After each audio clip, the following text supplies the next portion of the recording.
Welcome to the Open Door Real Estate Podcast, where we will be opening the doors to the minds of those who own, you got it, multiple doors, and all professionals in relation.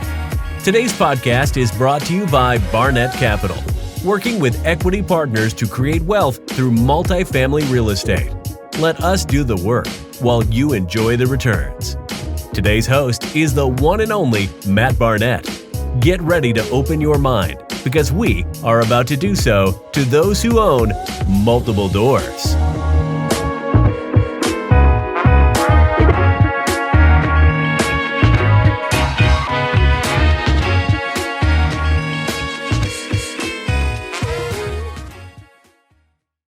All right, what is going on, everybody? Welcome to another episode of the Open Door Real Estate Podcast. Today, we have an amazing guest, Mr. Grant Warrington. Grant, I appreciate you being on here today, taking the time out of your day to do so. I know you're a busy man. Hey, well, thanks, Matt. I appreciate it. I'm honored you asked me. Looking through the guest list of the people you've already had on here, man, pretty amazing. So I want to thank you for asking me. I feel like I should be interviewing you, to tell you the truth. Oh, well, I don't know about that, but I appreciate it. I really do.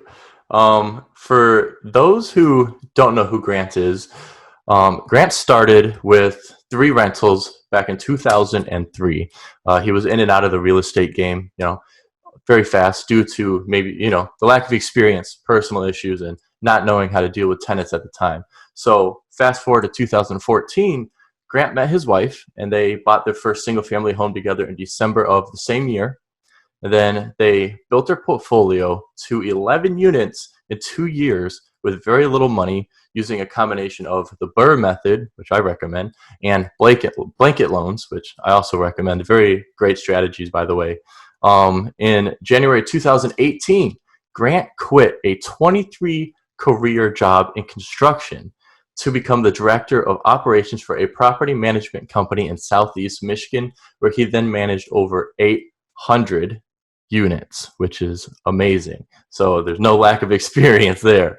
On June 28th, 2019, Grant quit that property management job due to the lack of time to focus on building his own apartment portfolio. So Grant now personally owns and manages with his wife a 26-unit portfolio consisting of a 20-unit apartment complex and 6 single-family rentals. And Grant currently works as a realtor, focusing on the Downriver area in Southeast Michigan. And I'm glad I'm not in that area because you post a lot of closings, so you kind of take over that area. Yeah, thanks. Well, you do pretty. Don't shortchange yourself. I think you do it too. So, but that is Grant, and like I said, I appreciate you again to take some time out of the day to be on here. I'm going to jump right in here. We have a very interesting few topics here to talk about. The first one is a very common one, and people really, really struggle with this. And even at meetups and stuff, I do often hear this question of not only where do I find contractors, but people, may have contractors and they're not doing things in timely manners. They're not showing up. Things aren't going right. And, everything's happening and they have to let go of those contractors. And obviously being in the multifamily business, your turnover, it's a little tough because you do value add, right? So you're going to have to, when the tenant leaves, get in there, renovate the unit, get that next tenant in there at the new rent rate, right? So those things have to be done in a timely manner. So what are the things you're doing to find contractors that get the job done? well, first of all, starting out, I've done this from the beginning. It's just something I did. So always get 3 contractors. You got to be 3 contractors deep, especially starting out. And you're going to find people that you don't need right off the bat. For instance, I have a guy that'll raise concrete, right? You might not need that right off the bat if you're just starting out, if you don't own even one rental yet, but you need to start building that list because one day you're going to need these people. Always go 3 deep. Some things I like to do is I'm on a lot of these Facebook groups. I network. You'll see people recommend people. I take a screenshot of that recommendation, the contractor's information and all that. And I created an album on my phone called Contractors in my pictures, right? So I just take that screenshot and I dump it in there and I leave it and I forget about it. And then when I need a contractor, I'll go through there occasionally if I need somebody and I'll see what I got on there. If I'm driving, I'll take a picture of a contract handyman, if it says on the side of the truck, roof repairs, things like that. I'll take a picture of that and I'll throw it in that album, and it'll sit, because I don't need those people right now. I got a great team of people that I work with. But you never know what's going to happen. So you want to have 3 contractors deep. Another thing, when you're in Lowe's, when you're looking for material, read the people's names in there on their shirts, like what they do. They work for a window company. Do they own the company? Do they do work on the side? Things like that. Strike up a conversation. If they're in the aisle you're looking, the electrical aisle, you need an electrician, talk to them. Ask them, hey, is anybody you could recommend? I found my first electrician that way. I was in Lowe's, in line at Lowe's, and I told the cashier, I made a commitment that I'm going to tell everybody I need an electrician. Okay. A friend of mine was going to give me, loan me out his electrician. And I said, you know what? That doesn't solve my problem, right? That solves one problem on that day. I need to solve my big problem. I need someone I can work with continuously. So I told the cashier, hey, I need an electrician. Do you know anyone? The cashier at Lowe's. And she said, no, I don't. I walked out. A guy came running out after me and said, hey, I heard you talking. I'm an electrician and I'm looking to do some side work. And it was amazing. We had developed a great relationship over the years. He's a fantastic person. We're still in touch. You grow differently and you grow out of contractors. He was just too busy, didn't have enough time as we got bigger. So you just move on. But that's a great suggestion. I feel that's what helped us be successful. And also painters is a huge one. Painters, they tend to seem to be, and I apologize if there's painters out there listening, but it tends to seem that they're the ones that kind of flake out the most, or it seems that way for us. So we have a list of painters, and we're continually adding to that list. So that's what we do. Yeah, no, that's perfect. It's funny that, you started off saying, always have a minimum of 3.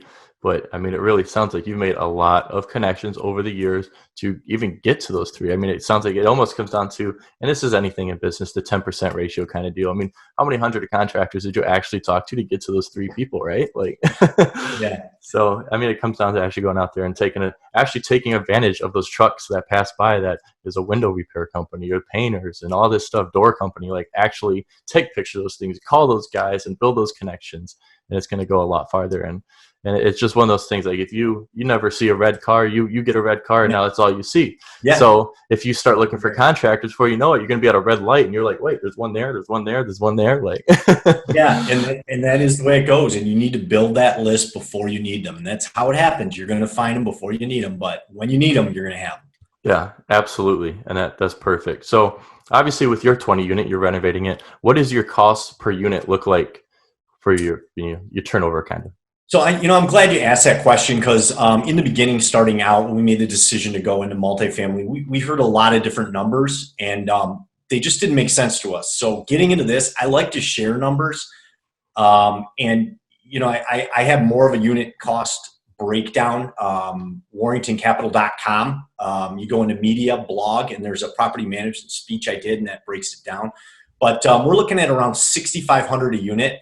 Now that includes, that's a complete rehab of the unit. Now we're not doing cabinets, we're painting cabinets, but we're putting in 2 big picture windows, one in the bedroom, one in the living room, $1,000 for those 2 big windows. We're putting in new appliances, a new through wall AC unit, new flooring, new paint, all new plumbing with faucets and sinks, toilets. So basically it's a brand new unit, fixtures when we're done with it, but we're with labor, we're around 6,500. Yeah. And that seems to, the trend around, it seems like the full unit rehabs are usually around 6,500, 7,000 kind of anyways. So yeah. And that's a 1 bedroom, 600 square feet. So it's on the smaller side. I just do want to put that in there. But if you're looking around there, 5,500, if you don't need windows, and you're running some numbers on something, a future acquisition, that might not be a bad number to be around. If you're planning on doing a full rehab for $2,000, you're probably way off, unless you know something I don't. So just keep that in mind. Yeah, no, that's perfect. Now, I feel like I'm kind of jumping back and forth here, but how has, just in your opinion, you worked with the I'm pretty sure I know the company, but I'm not going to say any names or anything. The property management company. Yeah. How has the experience you gained from that? How have you leveraged that to building your own portfolio? Phenomenal. So, I got to say, it just goes back to networking. I met the owner of that company. He was actually my mentor. I mean, I call it that. He might not, but I followed what he did. He told me how to become successful, and if you ask him, he'll say, he tells hundreds of people how to do this, and no one does it. And he told me. He gave me like 5 things to do. I don't remember what they are, but he said, "Hey, try to do these 5 things," and I did them, and it blew them away. Just people don't do that. If you ask successful people how to become successful, they'll tell you, you just got to do it. So, I networked with him. This job came up. I went to work for him. So, being able to get in that space, I had my own portfolio. But being able to get around those bigger units, be involved in acquisitions of multiple apartment buildings, planning all construction phases. We had a 12-unit building burned down. I was in charge of gutting it to studs. Wow. And rebuilding the whole property. It was amazing. It was really an amazing experience, and I learned a lot. And I'll tell you, with the 800 units that I've managed, and that includes our own personal portfolio as well. I mean, when we bought this 20 unit, it was like, boom, we knew what to do. I mean, we went to work day one. Yeah. We didn't sit there and go, oh, what do we do next? I mean, we knew. I mean, 20 units, the largest that I managed for in my past position was 144 unit complex. So, this 20 unit, it was, let's get to work. We know what we need to do, and let's do it. So that was a great experience about it. That's fantastic. And do you plan on holding that one for a long term, or what's your plan with the 20 unit? You know what? We just we're in the middle of refinancing it right now. We've held it for a year. Average rents when we bought it were $490. So we bought it for $625,000. It was in really, really rough shape. So that's why we got it for that price point. And it's in a great neighborhood. So, I mean, it was a fantastic purchase price, but we needed to do a lot. So it's over $1 million, close to 1.1 right now is my estimation. So nice. We're refinancing that right now. We're going to pull capital out, put a little into the building, and then we're going to proceed with our next acquisition. So we're long story short, we're probably going to hold that for a little bit. For a while. Okay. Do you have any experience in 1031 exchanges by chance? I'm just curious. No, you know what? We don't, but that's always something we talk about. Yeah. I know a little bit about it, probably as much as everyone else that's watched podcasts and listen to the lawyers speak on it and things like that. Probably enough maybe to be dangerous, but I do know enough to seek some professional advice about it. But not enough to be helpful, I'd say. Yeah, absolutely. So what's kind of your, I wouldn't say goals per se, but I guess they are, how many units would you looking for, let's say, to purchase for the end of this year, or what's like a 5-year goal, or something like that? It's funny. I don't personally write down goals like that. I just see the next building and what I want to do. I'd like to, I have 2 buildings in mind I'd like to go after and I'd like to purchase. So, but they're off market. So it's not something I put out there. It's just they're 2 acquisitions that I'm really focusing on. So I have some personal goals, but I don't put unit counts, things like that. Like for me, and this is just me speaking, I made a commitment a few years ago. I'm going to do this until the day I die, whether I'm successful or not. Right. So you talk about burning the boats. It doesn't matter. I'm going to do this no matter what. So I'm going to continue adding units when I'm 80 years old. I mean, why not? It's such a great business. I love the people in it. I love networking. This is how you and I met and became friends through networking events. So really, right or wrong, that's just, I don't put a unit count. I mean, I'd love to be at 20,000 units one day or more. But I'm looking to continually acquire. I love that because you could, it's life. Obviously, anything could happen. And 10 years from now, you could have 10,000 units, Yeah. 15 years from now, or you could have 20,000. And that makes complete sense. Why stop? Why, limit yourself? You just see what comes up and go for it. And that's perfect. So going into your next deal, what is your strategy to acquire it? Are you going to syndicate it, or what's your strategy? So actually, we got two strategies. My wife, Monica Warrington, and her and I are partners, and we partnered with Jamie Gruber and Benoit Malige and Julian Renard. And so we are all actively looking to syndicate a deal, a larger property, 100 units around there. Something it's got to have on-site management. That's what we're looking for. So that's the road we're going to take. And then my wife and I were also talking, and we kind of got away from our basics. We've been really focusing on syndicating, and we kind of got away from the basics of what got us here. So we thought, you know what, we're going to readjust. That's what this whole game, real estate, is about. You need to see what works, readjust, and stay focused. And we were focusing on syndication. As you know, it's just so hard to find a property that produces the kind of returns that we want, and will not settle for anything less for our investors. Mm-hmm. So Monica and I, my wife, were like, you know what, we need to get back to basics. We need to, hey, if we're going to take down another 20 unit building, 20 minutes from Trenton, Michigan, our central hub. That's what we're looking at. So we're looking to take down 20 unit, 10 unit, anything, just her and I, with no partners. So we're going to build our business that way, because it's interesting. As you build this business, and if you have 0 rentals, your first hurdle is, I need 1. Mm-hmm. When you get 26 rentals, your next hurdle is, I need to be able to hire someone. Well, at 26, you can't really afford to hire anyone. So my wife's full-time in it. We need a buffer, okay? A BS buffer. We need someone between the tenants and my wife, right? So we need to hire someone. So the only way to do that is to acquire more properties. So that's our goal. We need to get to around 50 units, and then we can really focus on adding someone to the team. And it's just interesting. The bigger you grow, when you hit 100 units, you're going to hit another hurdle. People with 1,000 units, now they have another hurdle that they have. Mm-hmm. It's just constantly growing. Growth is difficult, but it's a lot of fun. But that's the importance of networking. You need to get around people who have a higher unit count, or more than you. If you have 0 units, get around somebody that has 20. Yeah. Right. But you need to get around people that have a higher unit count, that have already gone through the problems and solved them. So when I hit a problem, I reach out to those friends of mine that I network with, and I ask them, hey, here's what I'm facing. How'd you overcome it? And it's like that. They already have the answer. Yeah, we went through that too. Here's what you're going to have to do. And just listen and do it.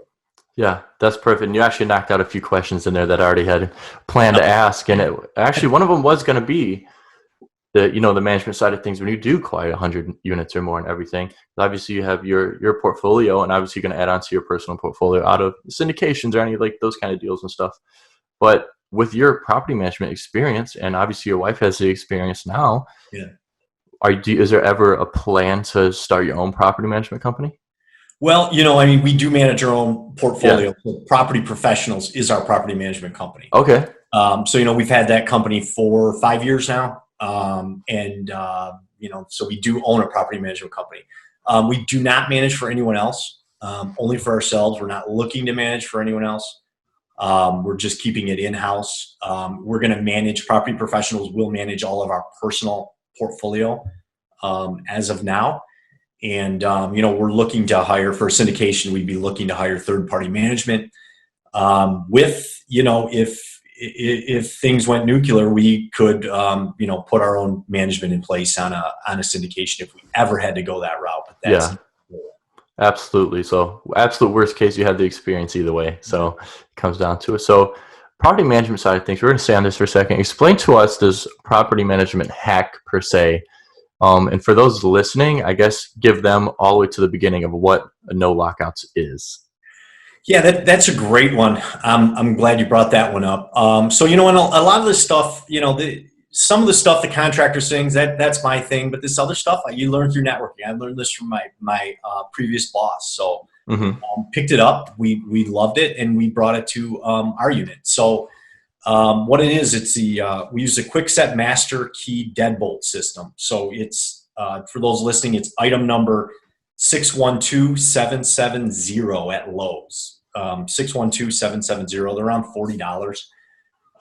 And what that is it's a deadbolt. So we'll put the deadbolt on the door and we'll put a dummy knob for the handle. So you can't lock the handle, okay? So when you leave your unit, you have to have the key. You exit into the hallway, pull your door shut, and you have to physically turn the key and lock the deadbolt, okay? So that stops lockouts because you have to have the key to lock your unit. So it's an amazing, amazing product.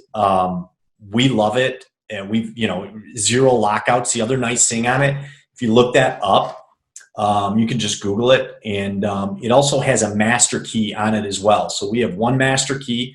We have all of those deadbolts on all our units. And you can actually spin the faceplate and insert your master key in any of those. And wow.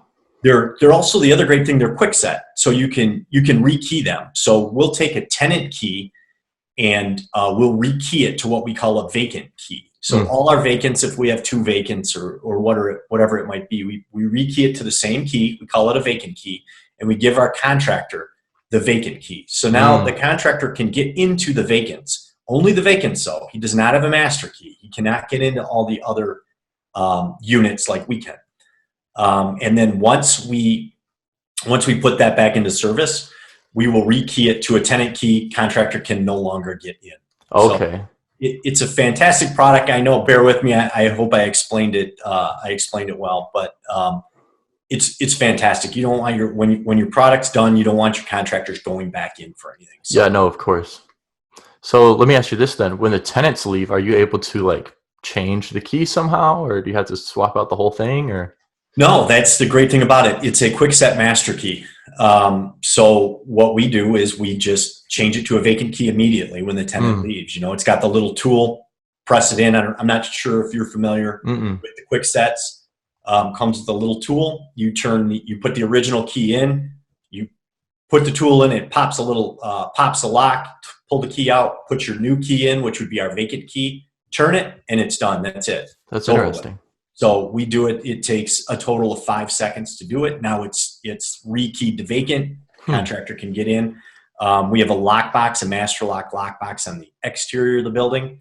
And in that, we put a vacant key and a door key. So we give the contractor the code. He can get in the building, and then he can get in the unit. Wow. That's really, really cool, actually. I personally did not know that. I mean, I've toured a few properties, and we have I would say property management company. Literally one of them, and this is straight out of early 90s, key ring and a separate key for every single door. I'm like, dude, if you lose one of those, I'm like, oh my gosh. Yeah. It's crazy. And when we bought the property, we literally got a bag of keys. Oh my gosh.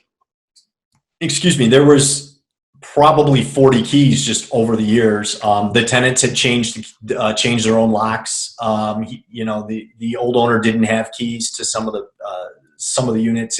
It was amazing. So, now we have one key that can get us in every unit.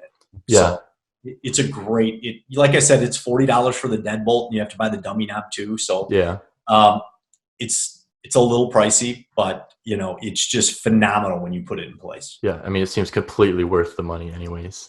Because I mean, it's that right there is a long-term investment. A door lock, it's a little pricey, but it sounds like amazing and just makes life so much easier. That's actually really cool. I genuinely did not know anything about that. Yeah. So I want to touch here for a second because I know we spoke a little bit already, and kind of middle of when you were talking a little bit how we met at networking and the importance of networking. And so far, every podcast, networking has came up, and it seems to be a trend of how important networking is in meeting these people. And even when you were talking about your contractors, obviously not every contractor is going to a meetup, but just talking to these people and building the relationships. Why is it so important to do so?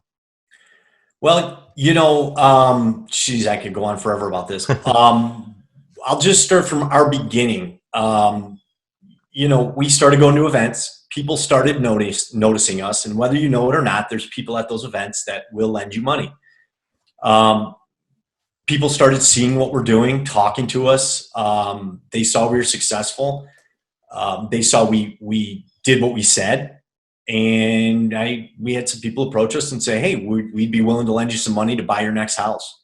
And that was like, oh, wow, that's amazing. That's what we need. But that's the importance of going to these events. People can get to know you. I like I said, I met my first mentor at one of these events who told us, this is what you do. These are steps you need to take to grow. I can't get into it too much, but on this refinance deal, the deal's not done, obviously. But just the power of networking, we had to get in touch with a couple of brokers who we became friends with. Our mortgage broker, he pulled for us. My background pulled for us. So really the property, long story short, was just coming in at too high of a cap rate. And through networking, these people, we've built relationships. We were able to say, hey, no, here's these 5 different people, and we're all, here's where we're thinking it should be. And just amazing. And I can get into it more in the future, but right now I can't. But that's just through the power of networking. I wouldn't have known any of those people if I wouldn't have gone to these events and continuously went for 5 years. Last 5 years, you'll see people come in and go out. And I'm still friends with some people today, and I'm like, man, they never did anything, and they just went away.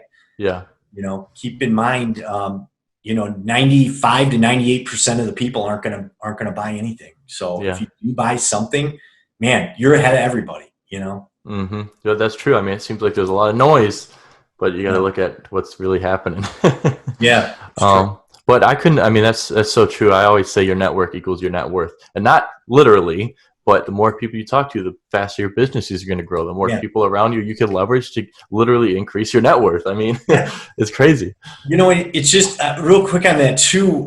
It's just amazing because as you grow, you don't really realize you're growing, right? So last night I had a conversation with a guy, and he's talking about refinancing his apartment building, and no big deal. Going to get X amount, $300,000. I don't know forget the whole particulars, but we're just back and forth. What should I do? Here's an option. What do you think about this? Just friends walking in. And I got off the phone and I thought for a minute, I'm like, who would have thought 5 years ago I was sitting right where I am now and I had 0 units and I was on Bigger Pockets trying to find how to buy 1 unit. And now I'm talking about refinancing my apartment building. My friend was talking about refinancing his. It's just amazing where you start and where you go to. I mean, I was watching podcasts from Brandon Turner. I actually met Brandon Turner now. It's just amazing, just where you start, and you just grow so gradually you don't really realize. So sometimes you just got to sit and go, "Oh wow, yeah, I guess we are moving forward." Yeah, it's crazy. It's crazy, those realization moments, and you're like, "Oh wow, all this work is actually paying off." It didn't really feel like it at first, but damn. Yeah, you're right, exactly. That's awesome. So this part of the podcast, it was supposed to be rapid fire questions, but it came down to just 3 questions that none of them are personal questions, but they're made to get out, answers that aren't so much business related. Some are, but try to get, the person out of someone for those listening. And I really love it because even if there's investors listening, it brings out the integrity side of things. And like, obviously everything you said is the truth clearly, but, I just love it. It brings out a whole nother side. So this first one I've asked on every single podcast. So I'm sure people are getting tired of hearing it, but the responses have been so great. So I've been keeping it. And that is, what 3 people, dead or alive, would you like to sit down and have dinner with, and why? Nikola Tesla, I would say. That just comes right off the top of my head. I think he's underrated for some of the things he's done. Just an amazing person. Albert Perez, he owns McKinley, 20,000 units. They're huge in Michigan, huge in Orlando, and I've gotten to know him. I actually met him in person as well, and I'm just truly fascinated by what he's done. And the third, I'd just like to say maybe Albert Einstein. That's a good one. I love physics, and I just think it's fascinating the way, his mind. I just love to have a conversation with him. Yeah, That's perfect. I love how I didn't hesitate on any of those. Yeah, Those are perfect. And it's funny you mentioned McKinley. I mean, you drive down 94 going to Ann Arbor, and there's yeah. a big McKinley sign on the right there. Like, there's no shortage of his marketing or anything, which is actually really cool. I actually didn't know he had, would you say 20,000 units or something? Yeah, 20,000. And you know, for me to pick his brain at 26 units, or, you know, it It really makes doesn't sense. make a lot of sense, right? I need to pick people's brains at 1,000 units, but still super impressed by him. He's just a great human being, and just got a lot of respect for the man. Yeah, that's awesome. I might have to do some research on Yeah. McKinley here. But Yeah. anyways, this other one, it's funny that you mentioned when you were talking earlier about just like eating multifamily and just growing and getting all these units and stuff. So this is why I really love this question. And obviously beforehand, way back, and I can't remember what year, it's around the 2003, 14, somewhere in that gap, obviously you work in construction and then you got into property management and now full-time multifamily. So my question to you is, if the multifamily industry didn't exist, what do you think you would be doing? I think I'd be right where I'm at. I think I'd be a realtor. I think I would be in the single family space. I'd own as many single family homes as I could. But yeah, I think that's where I would be at. What I always knew, you know, I had a fantastic job, 23 years in construction. I just always knew there was more out there. I just didn't know how to get to it, right? And then real estate, I fell in love with it. The way I got out of it, and I knew that I had to make a change, was I got into a disagreement. I didn't agree with something, and I didn't want to be a part of it and partake in it because I didn't agree with it morally, that what was happening. And I don't need to get into all of it. Just some things you're at work, right? You're just not going to agree with. I was waiting for my boss to show up, and all of a sudden my mentor at the time, a friend of mine, sent me a text, and we didn't talk all the time, but it was a picture of a check, and it said my largest check to date, and it was like $625,000. He just did a refinance for a blanket loan, and I immediately right then went, I need to get out of this. I need to move. This is not where I am. I need to get to there. And that was it. I mean, I was like, I'm done. I am done. And 3 months later, I quit that job, and I was working for him. That's fantastic. I burned the boats, literally. Took a pay cut. You know, everything I've done is been to get to where I'm at now. Yeah. That's, I mean, you took the risk and made it happen. And it sounds like, you know, it doesn't matter what the industry. It sounds like you got the drive to push and make it happen and be the best at that industry, right? Like, there's nothing's going to stop you. And that goes a long ways. It does. It really does. I love that. This one, it seems like a fairly basic question, but the responses, again, have been amazing. Best piece of advice you've ever received? Oh, man, that is a tough one. I guess as it equates to real estate, I think it was on blanket loans. Two things really: blanket loans. You know, get 3 properties free and clear, and then put them in a commercial blanket loan, right? And take that, you know, after you rehab them, take that money and that refinance and buy more. I think that, along with have other people buy the houses for you. That was huge too. Don't use a bank. Once I could wrap my head around all that, I wasn't using my own money, and I was finding these people through networking who were willing to buy the home for me, and I'd pay them back, obviously. Those were huge. So when I was told those, like, this is what you need to do, these 2 steps, that's how we grew. So I think those are some pretty good pieces of advice. Yeah, that's an amazing piece of advice. It goes a long ways. I can remember back, I think it was the beginning of 2017, the first time someone ever told me what OPM is. I was like, how's that even possible? What do you mean? I was like, someone wants to give me money to do that? Why would they do that? That's what I thought too. Right. It's crazy. So I have a book recommendation here from you. Is How to Win Friends, Influence People. Tell us about that book and why you would recommend it to the listeners. Yeah. So, I mean, if you can't get along with people, you're not going to make it in this business. This is a people business. People are going to work with you if they like you and trust you, right? So reading that book, it teaches you how to deal with people, how to be a better person. And that's what it's all about, personal growth. I have a lot of things, I'm always trying to be better than I was yesterday. And one thing I need to do is I'm not trying to compare myself to people who have more units or who have more, just more anything, because, normally those people have been in the game longer, right? So persistence over time equals success. Yeah. So, I tend not to compare myself to people who've been doing this for 10 years, because I've been doing it for 5. It's not fair to me. But that book in general, it just teaches you how to be a better person, how to communicate with people. And I really think it's a phenomenal book. It reads well. It's got great stories in it.